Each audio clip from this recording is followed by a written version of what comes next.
السلام عليكم ورحمة الله وبركاته. نعمد الله العظيم ونسلم على رسوله الكريم أما بعد. ஏன் தெரியுமா? நமக்கல்ல, நபி ஸல்லல்லாஹு அலைஹி வஸல்லம் அவர்களுக்கு ஜிப்ரீல் அலைஹி வஸல்லம் அவர்கள் தொடர்ந்து வசியத்து செய்தார்கள்.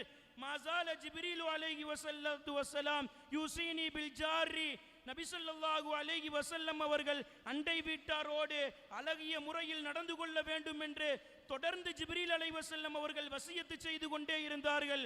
ஹத்தா தனன்து அன்னஹு சயுவர்ரிசுஹு, நான் அந்த அண்டை வீட்டுக்காரர்களை என்னுடைய வாரிசாக்கி வராசத்தில் ஏதேனும் சொத்து கொடுக்க சொல்லுவார்கள் என்று நான் எண்ணும் அளவிற்கு ஜிப்ரீல் அலைஹி வஸல்லம் அவர்கள் எனக்கு வசியத்து செய்தார்கள் என்று சொல்லி காட்டுகிறார்கள். என்றால் அண்டை வீட்டுக்காரரோடு நாம் எப்படி நடந்து கொள்ள வேண்டும், எப்படி அழகான விதத்தில் நடந்து கொள்ள வேண்டும் என்பதை இஸ்லாம் வலியுறுத்தி காமிக்கிறது.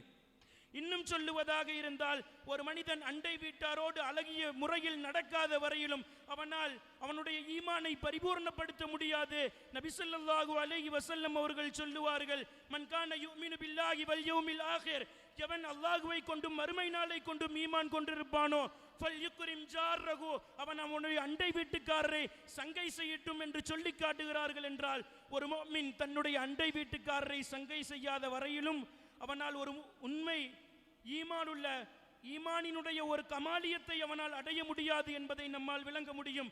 மற்றொரு ஹதீஸில் சொல்லுவார்கள், வல்லாஹி லா யுமினு வல்லாஹி லா யுமினு வல்லாஹி லா யுமினு, அல்லாஹ்வின் மீது சத்தியமாக ஒரு மனிதன் முஃமினாக முடியாது என்று 3 முறை சொல்லிவிட்டு சொல்லுவார்கள் சஹாபாக்கள், யார் மன் யா ரசூலல்லாஹ், அவர் யார் என்று கேட்ட பொழுது, எந்த ஒரு அண்டை வீட்டுக்காரரை கொண்டும் ஒரு மனிதன் நிம்மதி பெற மாட்டானோ அவன் முஃமின் அல்ல என்று சொல்லி காட்டுகிறார்கள். என்றால் இஸ்லாம் அண்டை வீட்டுக்காரரோடு நாம் எந்த அளவிற்கு அந்யூன்யமாக அழகான முறையில் நடந்து கொள்ள வேண்டும் என்பதை வலியுறுத்தி சொல்லுகிறது என்பதை நம்மால் விளங்க முடியும்.